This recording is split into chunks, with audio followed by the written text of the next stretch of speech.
You know, something huge is happening down under. Right now, a massive, multi-billion-dollar wave of tech investment is quietly flooding into Australia. We're talking about a full-blown AI gold rush, and it's happening at a scale that is honestly kind of hard to wrap your head around.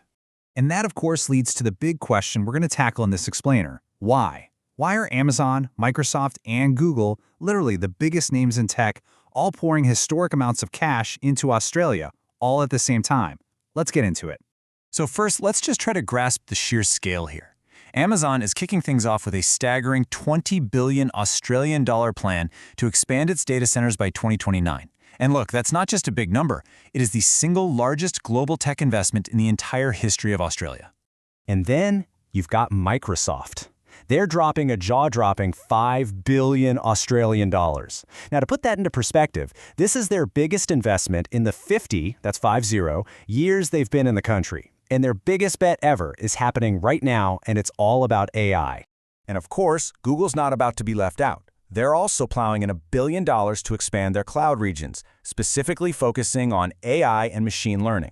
The big takeaway here is that this isn't a coincidence. This is a coordinated, strategic move by the absolute titans of the tech world. To really get why this is happening, we've got to talk about what they're actually building. They're data centers. The easiest way to think about them is as the physical brain of the internet. Every single time you ask an AI question, that request pings a server in one of these massive facilities. But here's the catch. AI requires an absolutely insane amount of processing power, and it drinks electricity like you would not believe. So, that all brings us back to our main question. Why Australia? Well, it turns out the country has this really unique combination of three powerful advantages that just might make it the perfect place to build the future of AI. The first advantage, and you could argue it's the most important one, is clean energy. I mean, we just said it, AI is incredibly power hungry. But at the same time, all these tech giants have made very public promises to go carbon neutral. They need a massive clean power source, and Australia has it in spades. I love this quote from the source material. It just captures the potential so perfectly. We're not talking about a few solar panels here and there. We're talking about a continent-sized renewable energy source, a perfect match for the astronomical energy needs of AI. And look, this isn't just some theory, it's happening. Amazon is already building 3 new solar farms just to power its new infrastructure. In fact, for companies in Australia, moving their operations to Amazon Web Services right there in the country can slash their carbon emissions by up to 94%. I mean, that's a massive selling point, right? Okay, advantage number 2, political stability.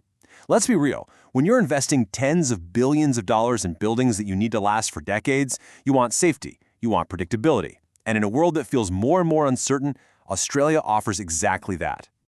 This quote from MP Michael Brown really gets to the heart of it. This isn't just about physical safety, it's about trust. In this new era of data sovereignty, knowing exactly who controls your data and that it's in a secure, well-regulated country, well, that's a huge competitive edge.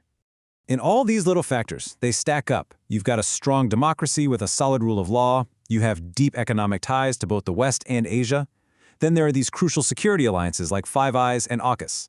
And this is a big one. That partnership gives Australia top-tier access to the most advanced AI chips from the US, which is a key advantage a lot of its neighbors just don't have. And the third, final piece of this puzzle is strategic location. Australia is just perfectly positioned to be the digital hub for the entire fast-growing Asia-Pacific region.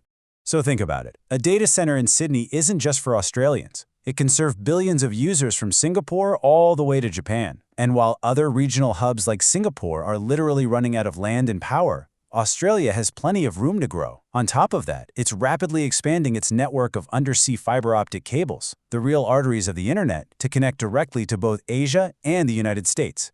But here's where the story gets even bigger. This is about more than just building some fancy warehouses for servers. This is about a fundamental shift in Australia's entire economic identity, a transition some are calling from quarry to compute. And this right here, this says it all. For more than a century, Australia built its wealth by digging natural resources out of the ground.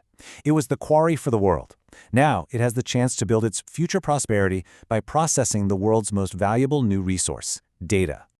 This quote from Stephanie Graham at Lendlease just nails the grand vision here. The goal isn't just to host other people's data, it's to become an exporter of digital products.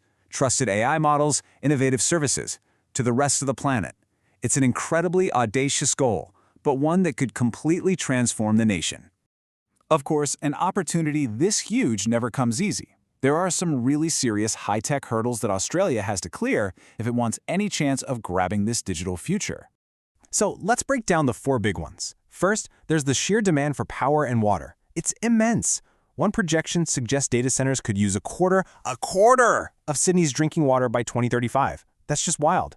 Second, the national power grid was never designed for these kinds of massive, concentrated energy demands. Third, slow government approvals and confusing tax laws can scare away the very investors they're trying to attract. And finally, there's a major skills shortage. The industry needs over 8,000 new skilled workers by 2030, and they're already struggling to find people. So, when you put it all together, what you've got is a high-stakes race. Australia is absolutely in pole position, no doubt about it. It has a natural head start, but the competition is fierce and the challenges are very, very real. This is about nothing less than defining the nation's digital destiny. And this final quote really drives home the urgency. There is no time to waste. This global race for AI investment is accelerating, and the countries that move decisively right now will be the ones that get to write the rules for the next generation of the global economy. Which leads us with the ultimate question. Australia has the land, it has the sun, it has the stability, and the perfect location.